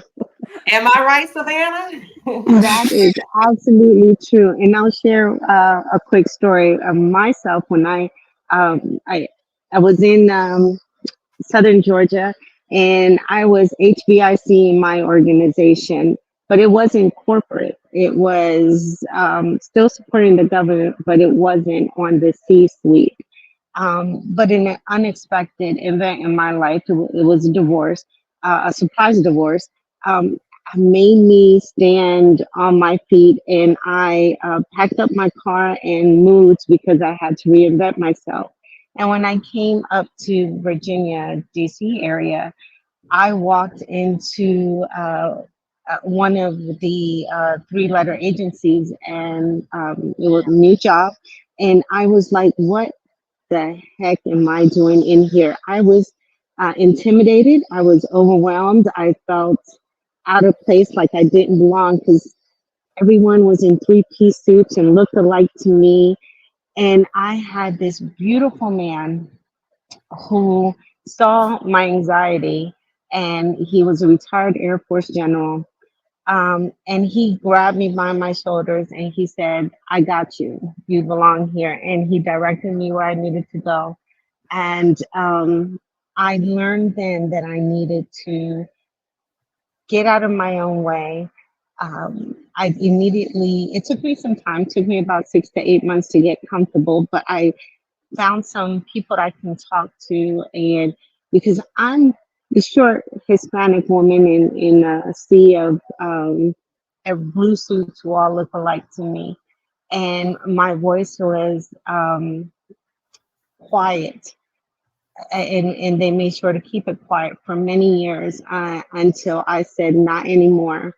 I immediately went to school, earned 2 additional degrees, and I was one. I'll tell you, in February, I lost my position, a job that I was working on because the government shut the program down. I immediately went to put my resume out there. I had 17 job offers within 6 to 8 weeks, and I signed 5 contracts, and and they were all fighting for me to join their team. And I ended up coming to the organization where that general grabbed me by my shoulders and said, "You belong here." So I came back to where I started at, and I am extremely happy. So just get out of your own way and be prepared, and that's what I mentor all the especially women, and especially minority women who feel intimidated, who are scared. Um, it's okay to be scared, and it's okay to ask some questions, and because these people may have some they may know something, but some of them don't have common sense or street sense, or there's a reason why you're there. So Amen. absolutely, be your strongest advocate. I love it. There's a reason why you're there. And let me say this. There's a reason why you're there. And I really want to be extremely candid with all of us. But let me let the review hour go. Thank you for waiting so patiently. The review hour. Welcome, Queen. Thank you. Thank you. Good morning to all. Excuse me. I just want to come up and say regarding corporate America, first thing, they're no different than you for the ones that are afraid of it. They go to the restroom, they eat, they put their pants on just like us. So remove the fear. They're no different than us. And give you a little short story. When I was in corporate America, the HR person, she had this air about herself and people were afraid of her. She was always, what would you say, complaining about people, what they're doing, what they're not doing. And she sent out an email and the email was just so wrong as far as the etiquette of it all and grammatically just wrong. And she was telling people how to write an email, but obviously someone above her told her that her email was just, take it away, delete it, and resend it correctly. And so I say all that to say, don't be so afraid. They're just like the people that are in charge. They're no different than you. You know, be confident, and also do not get in the habit. I had to tell somebody this yesterday that called me. Don't get in the habit of having your request ignored. If you talk to someone about a raise or you feel that you deserve a raise and you verbally talk to them and they never get back to you weeks, months, and you just, let it go, do not let it go. Don't talk to them verbally anymore, in my opinion. Put it in writing and list all of your accomplishments that you have made for the company. But that's the advice I wanted to come up and say, because a lot of people, they're so afraid, when they're in corporate and they allow these people to ignore uh, their requests, ignore their talent, you know, don't do that anymore. And if you feel like you deserve something, put it in writing, make them deny you in writing. Thank you. Thank you for that helpful information. The review hour. You're Thank welcome. you. That was very helpful.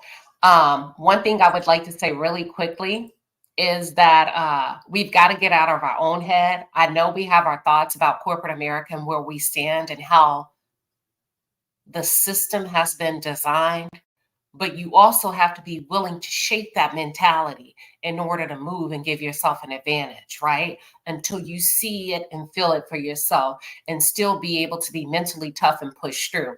You cannot walk in there with the ideology, they are against me. They may not be, but that should not stop you from doing what the hell you need to do. A lot of times we're not prepared to move on because we have not gone against the big giant, the elephant in the room, which is our own fears. A lot of times, because I saw something where Thames 308 asked Dee Dee Star, how come you don't want to go to another corporation? If you have not been able to master your own fears and tear down your own fears, you're just going to take them to a different corporation. My rule of thumb is, if I'm feeling insecure about a role, I ain't ready to go nowhere, because I'm going to feel insecure in the next relationship, in the next corporate environment. I've got to be able to battle that insecurity by way of my work. And a lot of times insecurity is a derivative of not being prepared, not asking the right questions, not doing a lot of research as it relates to our industry, and knowing where you can and should go to solve problems. What are your thoughts, Fruit Gummy? I definitely do agree with you, Queen. Um, any system you can learn, right? It goes to having that always learning mindset. And typically, new things are going to feel scary. They're going to feel like a culture shock. But the most important thing for you to stay focused on is learning your environment, and then from there, acquiring the skills needed to navigate it. I know corporate America can sound like this very scary big place, and sometimes it can be, but it's not a place that can defeat you. You just have to learn it, and from there, you can grow.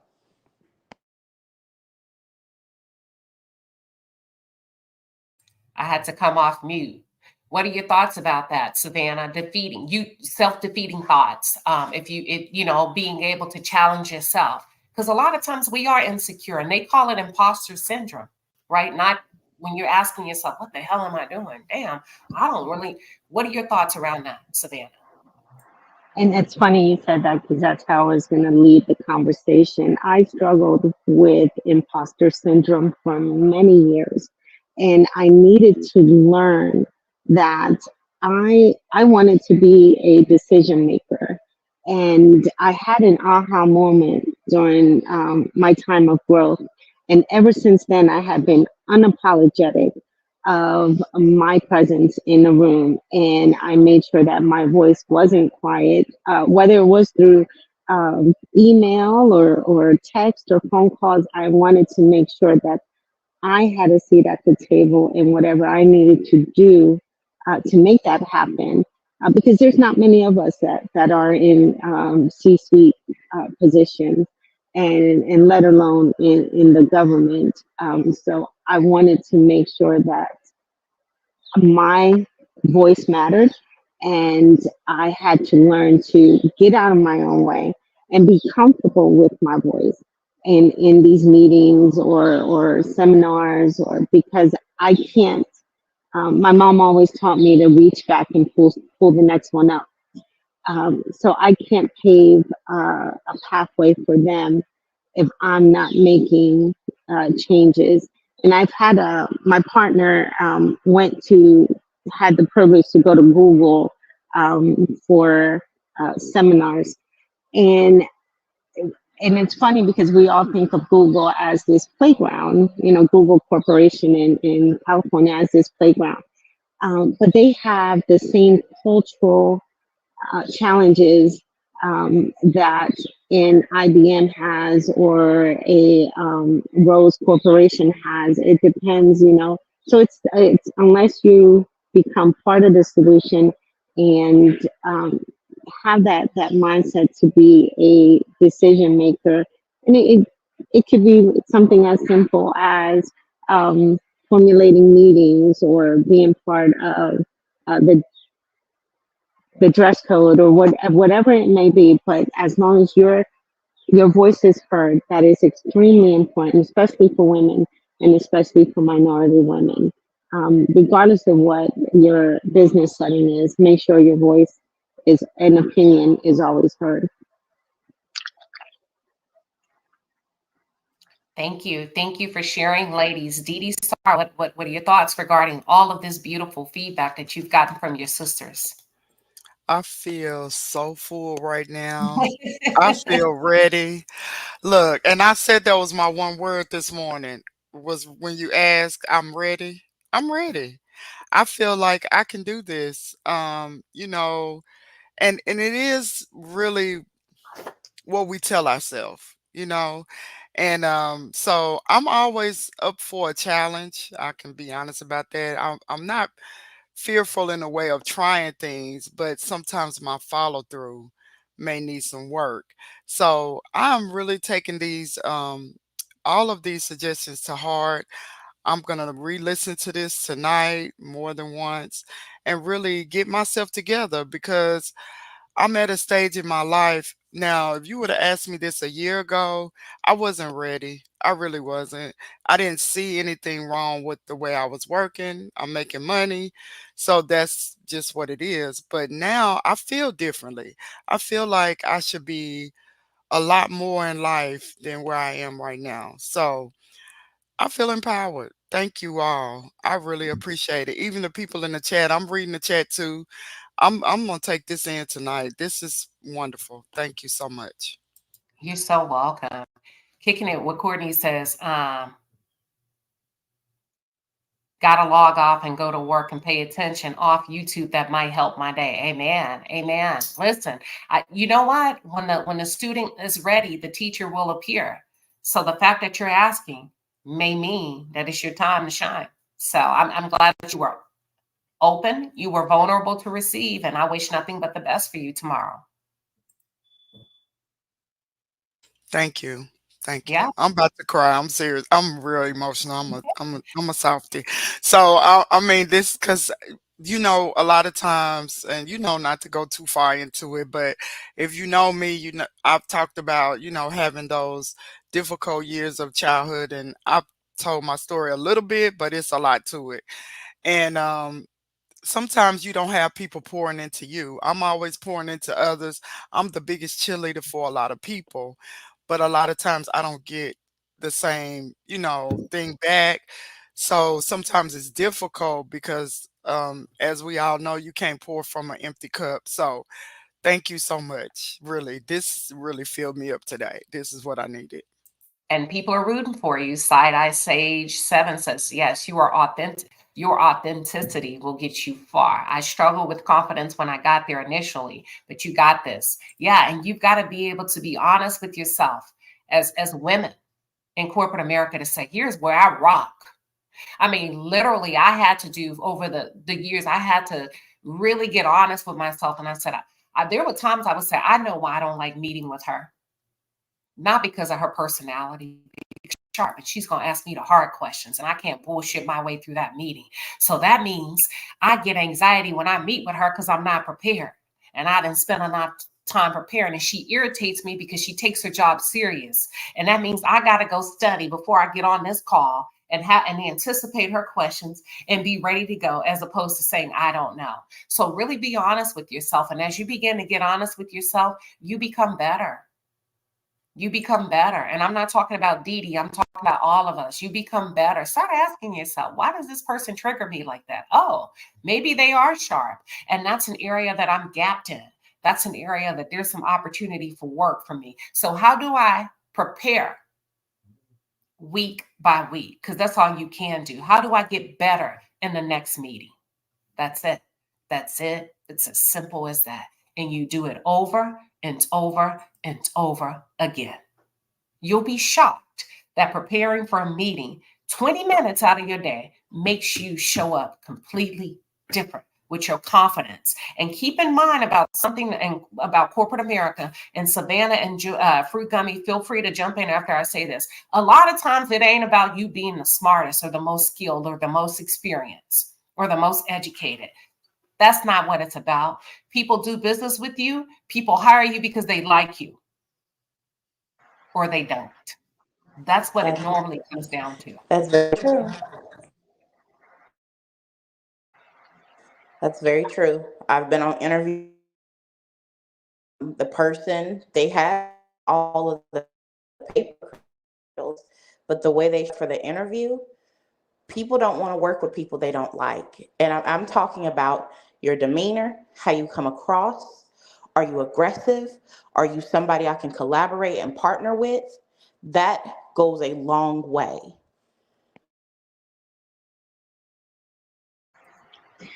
I have to completely agree. When I when I see someone who has a strong work ethic, who is a team player, who is hungry and willing to learn, that's the person I want on my team. Because there's times that you can be a team player, and there's times that you can shine as a leader. So it mainly it doesn't have to be the smartest person in the room, or the one with the most degrees, or the most years of experience, but it's who is here to get a job done, and is willing to put in the time, effort, and resources to get us to the finish line. And that's who I want on my team. That's who when I select an organization to work with, that's what I look at, is what is my why, and how am I gonna, where do I fit in, and how can I bring some value to this team. And that is where, what I tell myself every day, because I work really hard to not go back to I wish a person would kind of mindset. But I've come a long way from then, and there's still those moments, and that they like to try your intelligence, um, because you don't look like everyone in the room, and they give you those look like, who are you, and or where did you come from, why are you here, but you quickly remind them and let them know, and they'll never forget you. So, Yeah. and I've been in many of those instances here since we came out of C19, where they look at you, they never see you coming. And that's what someone told me that a few years ago: make sure they never see you coming. And I make it a point to let them know that I'm here. And let me say this real quick. For those of you that are tuned in, because we don't want to assume that you understand what we're saying, and we also don't want to be offensive and assume that you don't. So I'm gonna just put it out there. When she says, make sure they never see you coming, you don't have to vocalize or verbalize everything. Consistency and preparation is key. Prepare for those meetings. You have to. There's little to no room for error for us.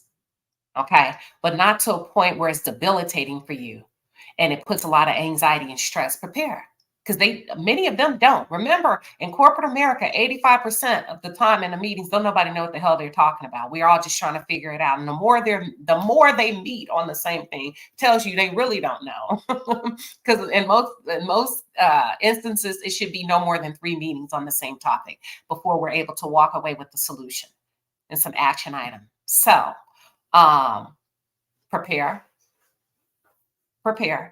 I don't care if you only walk in prepared with one thing. Don't just, what is it called, y'all? When I'm wing it. Don't wing it. Don't wing it. Prepare. Be ready to go. Now, even if you're not called upon, even if you don't have to facilitate or coordinate or drive the conversation, be prepared. And what was the other one? I said preparation and consistency. Just do it over and over again. And boom, that's what she means by boom, they'll never see you coming. Because half the time, the expectations are low anyway. That's all I'm going to say without getting too deep and too negative, because I want to keep it upbeat. Preparation is key. Confidence is key. Consistency is key. And with that being said, thank you all for tuning in today. It was a hell of a conversation. I really appreciate you all being vulnerable, showing up with your questions. I love corporate segments on Wednesday morning. I absolutely do. And I'm going to just tell y'all something. If you didn't know already, I am an executive certified coach through ICF. Boom. I work with high-performing women and men in corporate America to help them get to the next level in their careers. Boom. Yep. So, Listen, I knew you asked good questions for a reason. I should have picked that up. yeah. Yeah. And that's a volunteer role that I've taken on for years within the corporation that I work for years. They paid for me to get that training. And that's what I do. And you volunteer your time back in exchange for them paying for me to be able to go through that course. Yep. You said you knew, Joy? Very good. Let me want to read one thing. Lawson Blair says, yes, Queen Sheba, I can say that I'm not the smartest person at my job, nor am I the most experienced. What I do have that some people lack is a likable personality.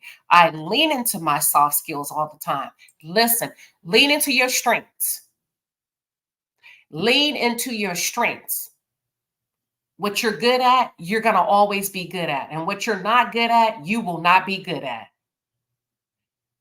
I said it. Lean into your strengths. They'll take you far. Not your flaws. Let me read my super chats and we are up out of here. We're going to get final thoughts on this.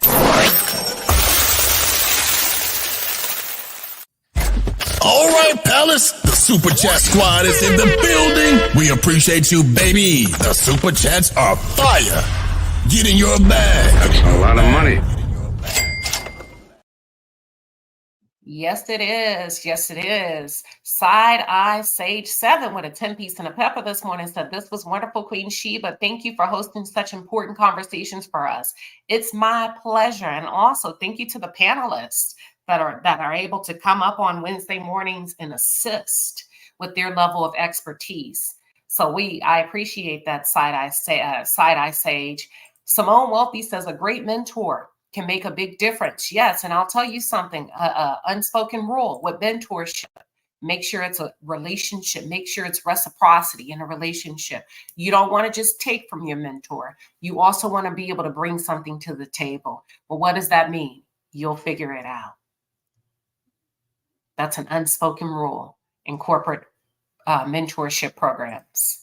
Jenny B says, I use opportunity and the term learning curve in my reviews. I think that's a great idea, depending on how long you've been in your role and with the company. If you've been there over a year, my recommendation is, as opposed to using learning curve, you start using opportunity, connect for growth, things like that. Because it takes about a year to master the role. It takes about a year. And after a year, you're no longer new. And we can lean on learning curve as a newbie in a role. And I don't mean entry level, right? Even if it's a promotion. But after that, I would recommend substituting or supplementing words like opportunity, connect for growth, stretch. Savannah, what are your thoughts real quick on that? I completely agree. First of all, I want to say that I love Corporate Wednesdays too. It's one of my favorite conversations to listen to while I'm in the office. And I cannot wait for the 90-day follow-up with Miss Didi to see how things are going. But everyone stay prepared, even from how we show up. Make sure that we are looking good, are part of the solution always, and everyone have a blessed day. I enjoyed this morning's conversation. Thank you. Thank you. And thank you for coming up, Savannah, and sharing your wealth of knowledge. We appreciate it.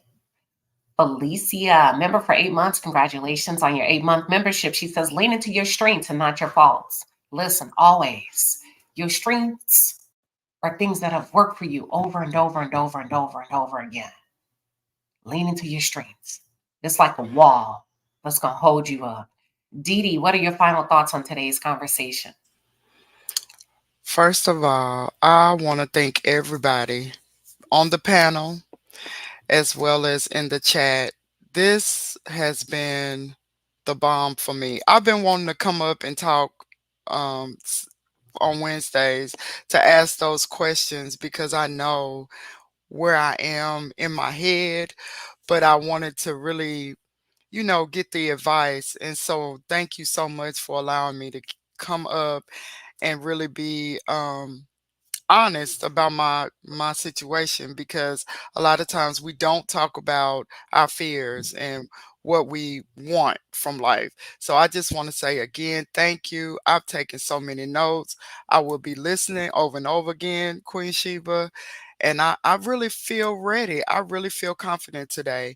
And I just want to continue to say thanks to everyone. And Savannah, I promise you, 90 days, I'm going to give you that update. So thank you.